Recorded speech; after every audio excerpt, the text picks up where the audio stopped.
Wale ambao tunaangalia sana kulingana na zile protocols ama advice tumepewa na serikali kuu ni wale wafanyakazi ambao wako kwa idara ya afya, na kama vile mmeshuhudia siku ya leo tumeanzia na nurses, tumeanzia na madaktari wale wako hapa, na watu wachache kutoka kwa ofisi ya gavana. Tumekuwa na chief officer wa health, CEO level 5 na waziri wa infrastructure na watu wengine kadha wa kadha kutoka ofisi ya gavana wetu, kuonyesha ya kwamba hata sisi tuko kwa hii safari.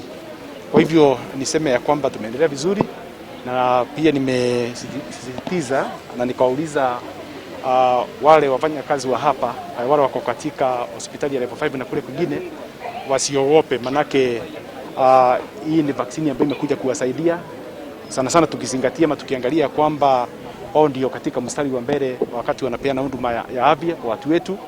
They are very much exposed. Kwa hivyo tumeongea na wao, tulikuwa na meeting nao on Wednesday, tukaongea na wakakubali ya kwamba ifikapo siku ya leo watajitokeza kwa wingi ili waweze kupata the dose. And I think I must report that now already witnessed, na nikuhimiza tu waendelee kujitokeza ili waweze kufaidika kupitia kwa hii vaccine ambayo tumezindua siku ya leo. Kumekuwa na uvumi ya kwamba hii vaccine na tumeona sana sana haya maneno kwa social media, watu wakieneza uvumi ya kwamba vaccine iko na shinda. Ningetaka kusema kulingana na ile advice tuko nayo kutoka kwa Ministry of Health, ni vaccine ambayo imeangaliwa kwa undani sana, imeangaliwa kwa utaratibu sana, na kwa hivyo watu wasiogope, watu wajitokeze wakati watatakiwa kuja kupata chanjo, ni wajitokeze kwa wingi. Ni vaccine ambayo imeangaliwa vizuri na haina madhara yoyote kulingana na utaalamu ambao tumepewa na the medical specialists. Ni kwamba ni vaccine ambayo iko sawa na hakuna mtu ambaye inaweza dhuru hata kidogo. Kwa hivyo watu wasiogope, wajitokeze. Tumeanzia na wauguzi, tumaliza hapa tuna orodha vistuni ya walimu. Ya tatu ni wale ambao wako kwa idara ya security, uniformed forces, and tuko na imani kama Embu County tutaweza kufikia all those levels ili watu wetu waweze kusaidika. Kama tukiwa serikali ya Embu County na sana sana department ya afya, sisi tuko sawa in terms of tuko na enough isolation centers. Tulijitayarisha kitambo sana. Unajua wakati wa kwanza corona ilikuwa imeleta ilikuwa imeingia imepenya kabisa kwa maeneo tofauti hapa nchini na hapa kwetu county, tuliweza kujitayarisha kama zile county zingine, na niseme ya kwamba hapa Embu saizi tuko na enough isolation centers kuanzia hapa level 5 ukienda Runyenje na kule kwingine tuko na enough isolation space, facilities ziko sawa.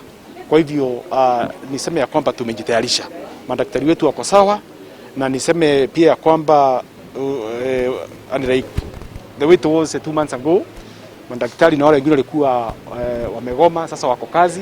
Kwa hivyo hata ukitokea jambo fulani, wananchi sana sana kwa Embu wataweza kushughulikiwa na wafanyakazi wetu wa huduma ya afya hapa county. Wakazi wa county Embu kama wameachilia kufuatilia maagizo tungependa na ningependa kutoka sana sana kwa ofisi yangu kuhimiza watu wetu waende kufuatilia maagizo ambayo imekuwa inapeanwa muda kwa muda na Ministry ya Afya ama Wizara ya Afya, kuosha mikono, kuangalia mambo ya usafi na keeping social distance. Imekuwa shinda kidogo, ni kama watu walifikia pale wakaona ugonjwa wa corona imeisha. Niwaambie tu ama niwajulishe ya kwamba ugonjwa wa pando huko, na sasa tunaongea mambo ya third wave ambayo hata wanajua. Kama jana tuliambiwa hata wa former prime minister anaitwa nani huyu, Raila Odinga amepatikana akiwa na virus ya corona. Kwa hivyo ni kumaanisha ugonjwa iko, na huu ugonjwa ujui mkubwa hapa ama mdogo. Kwa hivyo tuweze kuzingatia zile protocols tumepewa na serikali, na sana sana ni 3: kuosha mikono, kuvaa barakoa kila wakati na kuobserve social distance. Watu ni wazingatie maneno 3, na wakifanya hivyo at least tutasaidia kuenea kwa huu ugonjwa. Karibu Chato Beach Resort iliyoko Chato mkoani Geita. Unakumbuka nini juu ya huduma bora wakati wa mapumziko yako? Je, ni ule upepo unaovuma kutoka pwani ya Ziwa Victoria huku vipepeo na sauti za ndege zikipamba ngoma ya masikio yako? Au uzuri wa vyakula kwa utaalamu wa ladha kutoka bahari ya Hindi, Kichina hadi vyakula vya bara na vya Kiswahili? Au lepe la usingizi kutoka kwenye vyumba vyenye hadhi ya nyota 5? Ama ndo ile raha ya maji kwenye swimming pool safi yenye maji ya kunukia? Unakumbuka? Hapana? Karibu Chato Beach Resort iliyoko Chato mkoani Geita, au tupigie. Chato Beach Resort, mapumziko ya kweli.